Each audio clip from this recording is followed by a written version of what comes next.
Kasus pembunuhan remaja Vina dan Eki di Cirebon, Jawa Barat pada 2016 memasuki babak baru.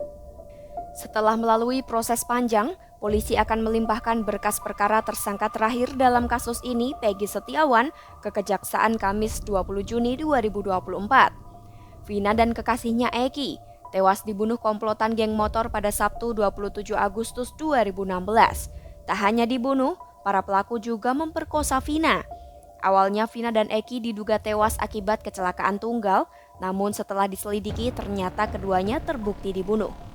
Polisi pun menetapkan 11 tersangka, 8 pelaku telah diadili dan 3 lainnya dinyatakan buron. 9 tahun berlalu, polisi menetapkan Peggy alias Perong sebagai tersangka terakhir. Polisi juga merevisi jumlah tersangka menjadi 9 orang dan menyebut 2 buron lainnya fiktif.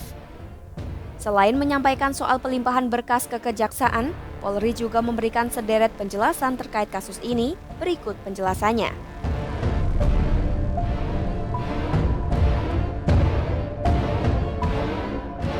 Dengan adanya pelimpahan berkas perkara tersangka Peggy ke Kejaksaan, berarti Polri menolak permohonan gelar perkara khusus yang diajukan pihak Peggy.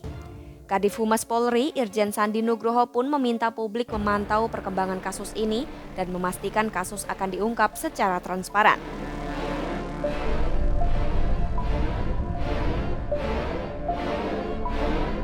Sejumlah pihak menuding Peggy Setiawan yang ditangkap bukanlah Peggy alias Perong yang selama ini menjadi buronan.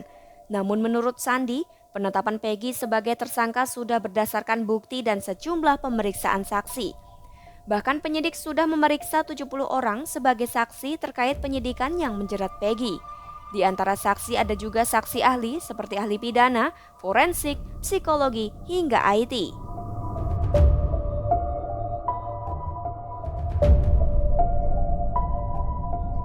Sandi mengatakan proses penangkapan Peggy bukanlah hal mudah sehingga membutuhkan waktu bertahun-tahun. Sebab menurutnya, polisi terkendala lantaran Peggy berpindah tempat dan mengubah identitasnya.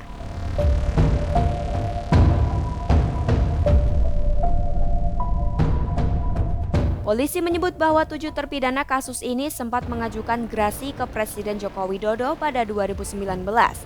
Pengajuan gerasi itu menyatakan bahwa 7 terpidana telah mengaku salah, namun gerasi tersebut ditolak Presiden.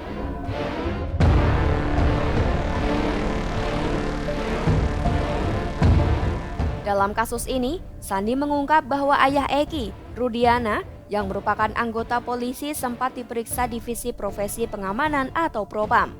Hasil pemeriksaan menyatakan sudah sesuai ketentuan dan Ibtu Rudiana tidak melanggar etik.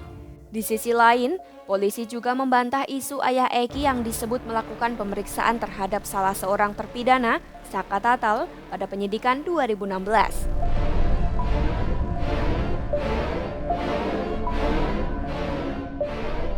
Tak hanya itu, polisi juga menepis berbagai isu yang menyebut Saka Tatal diintimidasi dan tidak didampingi keluarga saat diperiksa.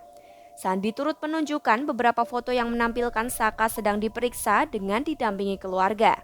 Menurut Sandi, Saka juga cenderung berbohong saat diperiksa penyidik.